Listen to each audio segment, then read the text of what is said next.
Hi, this video is for the first suite by Bach, the famous G major prelude. And I'm going to suggest we begin study with the first 14 measures.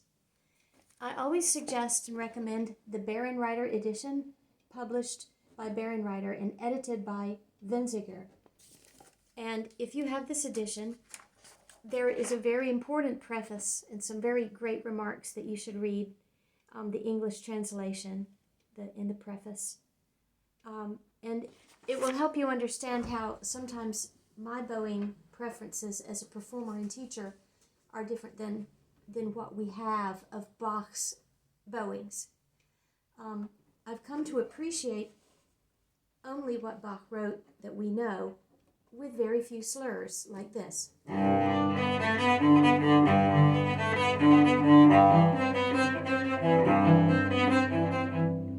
And I think it sounds beautiful, and it's easy enough if that's the first way you learned it.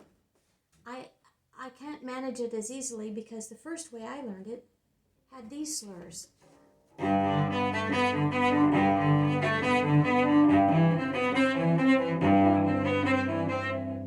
I want to put it to all my students. This is why I'm limiting the first exposure to 14 measures, to work out whether you're going to slur or not. And I think they're both beautiful and they are both legitimate and valid.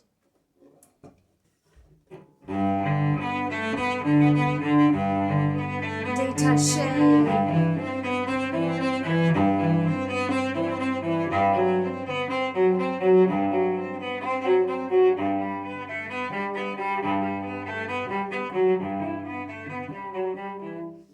I do détaché beginning at measure 5, but for the first 4 measures, I am so thoroughly accustomed to the slurs I showed you that even with my relatively high talent and training, I'm not as good as I hope to be, and I find these slurs to be more graceful for me. I'll go down, up, and then 2-note slur, down, up, down, up, down, up, down, up, down, up.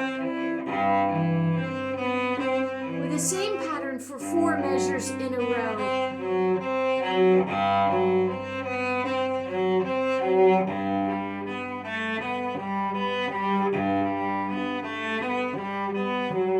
And then, beginning in measure 5, I will go détaché as indicated by the publisher.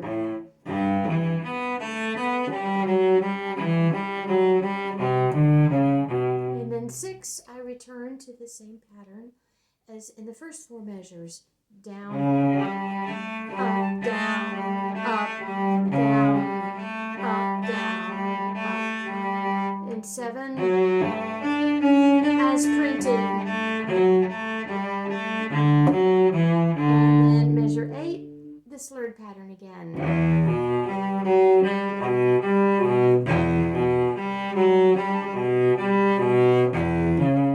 So if you are learning with me online, I will be giving you my editings by means of scanning a PDF and having you print that out. If we are in person, of course, we'll put those down as options. And in the life of a cello player, you're going to encounter differences of opinion and interpretation. So we might as well dive right in with, how do you bow that famous prelude? There's one other thing I want to do to keep the video short. I won't go into it more than 14 measures. But students who are very eager to learn this at a young age, and they haven't learned harmonies deep in their ears, can always benefit from hearing the chords played on the piano. So I will use this keyboard, and I'll play the cello part in my left hand. And in my right hand, I will make kind of a condensation of the harmonies, the chords. You may play along if you're in tune with this. And if you have good speakers, it would be great to play along with this video. But if you don't, just listen, only 14 measures, okay? 1 E and 2 E and 3 and 4 and...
So I know everyone wants to do the rest, but I feel that taking it in sections allows you to really focus and get good habits from the beginning. So how exciting. I'm excited for everyone on getting a good start.